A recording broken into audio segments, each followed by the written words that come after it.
guys, I will have the King Jack with me here to start mummifying him. Something very important if we decided to mummify the body of the Egyptian king. What is that?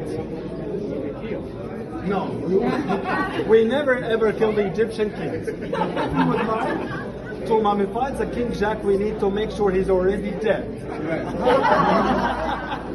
The first thing, we have three, not like that, find a better way.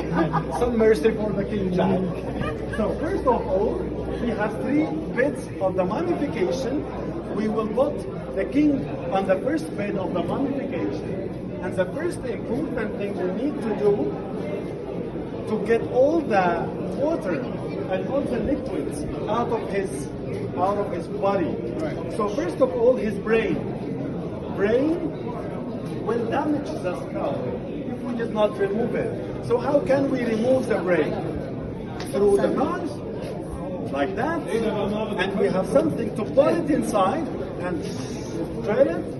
So we will take the brain off. It was very important because imagine with me, drying the body needs no water, no liquid in the body.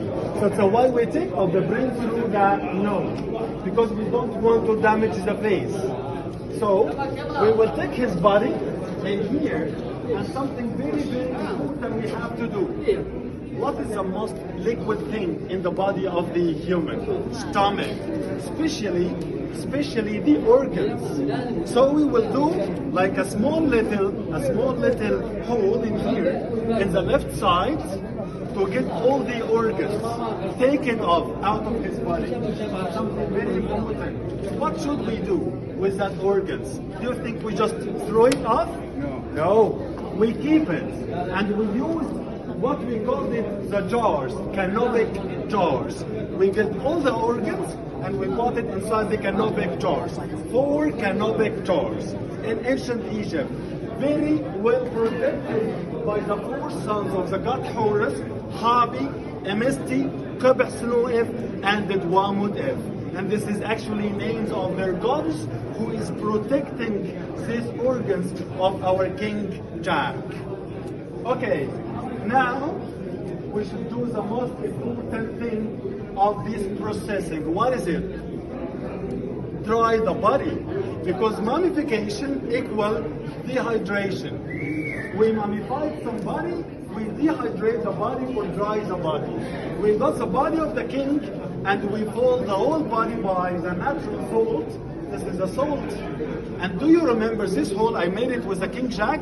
I did not close it. I still open it. I will get some linen, wet linen. I will fold it out of salt. I will put it inside and I will keep it. Squeeze all the water out. We will take all that water out by time.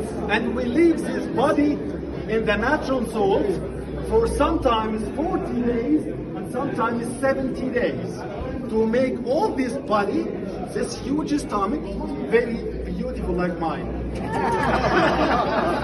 So imagine with me, the body is supposed to be very slim, getting all the water of the body out of that. And then once we get all the water out, we start to clean the body very well out of the natural salt. And it's time to give them a beautiful and a nice smell. Imagine with me, this body, we are preparing it to send it to the Egyptian gods. So we need to keep it very nice smell. We have the sacred oils, so we put it in the body of the king. And by the way, we do something very important. We give all the organs, but something we have to keep it inside. What is that?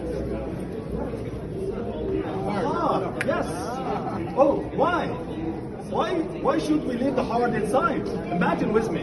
Why the heart has to be inside the body of the king during that time? Because they believe that in the final judgment, the heart will be the most important thing. They will put this heart against a feather. This feather called it might, feather of justice. If the heart of the gentleman was lighter than this feather, it means he was a good person. But what if the heart was bigger than the feather? It means he was a bad person, and there is unrealistic animal will attack the heart. We call him Mummification. It means the animal who came from the west attacking his heart. How do we know that? Azmy, you made that story to tell us. No, we have seen all this story in what we can call it Imi Duwat. What is Imi Duwat? Imi Duwat in hieroglyphics, it means the book of the afterlife. So they called it Imi Duwat, the book of death, or the book of afterlife, because it's made out of papyrus. And this papyrus, we discovered it rolled, and they put it next to the mummies. That's why the people call it the book of the dead. We found the god and goddesses leading the king to put his heart against the feather of justice. And we still have this kind of papyrus to tell us all this data. And even some questions the god and goddesses will ask it to the gentleman during that time. Just to know if he was a good person or a bad person. Let's get back to our King Jack's mummification, and now it's time to give him some beautiful and nice oil to have a nice smell of it, and it's time to make a sandwich. Yes, this is the perfect position of having a mummy in ancient Egypt with the 2 feet together. Exactly. And this is a mummy position in ancient Egypt. Why the mummy should get that position? Because the first mummy ever in the Egyptian civilization, he was the god Osiris.